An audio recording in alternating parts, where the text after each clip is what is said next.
déchirer le drap. Non, pas déchirer le drap.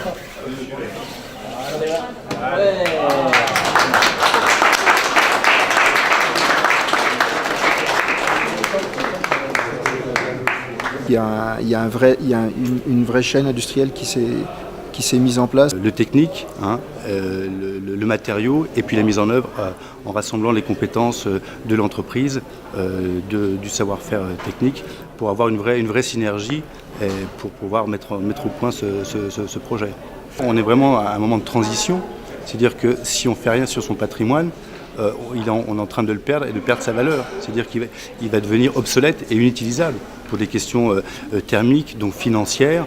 Donc il faut qu'on le réinvestisse et donc qu'on le réinterprète et qu'on le réadapte pour le futur. Dans les notions qui étaient évoquées tout à l'heure, on parlait de la migration de la vapeur d'eau, du point de rosée, etc., de la moisissure. Donc c'est des notions qui sont très très importantes et que l'on arrive à gérer justement avec des matériaux naturels, biosourcés, le bois, parce que ce sont des matériaux hygroscopiques qui nous permettent de gérer ces notions-là. Donc voilà, par rapport à ce patrimoine, il y a un vrai intérêt à pouvoir le rénover, sinon il est voué à la destruction.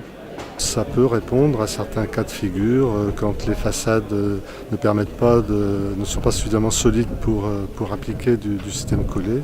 Ce sont des solutions qui ont tout à fait leur place sur des bâtiments de l'OPAC. Ce sont tous nos bâtiments des années 50, 60, 70, c'est-à-dire une grosse partie de notre parc HLM. Ça représente plus de 50% du patrimoine de l'OPAC. Baisse des coûts d'énergie, c'est quand même important. Et il y a aussi le côté esthétique. Je pense que E-Tech n'a pas suffisamment appuyé sur le côté esthétique aussi. Donc à mon avis, pour la rénovation de façades un peu délabrées, ce côté-là, je dirais, est très important. Moi qui travaille avec des architectes, des décorateurs, des designers, etc., je pense qu'ils seront très sensibles à cela.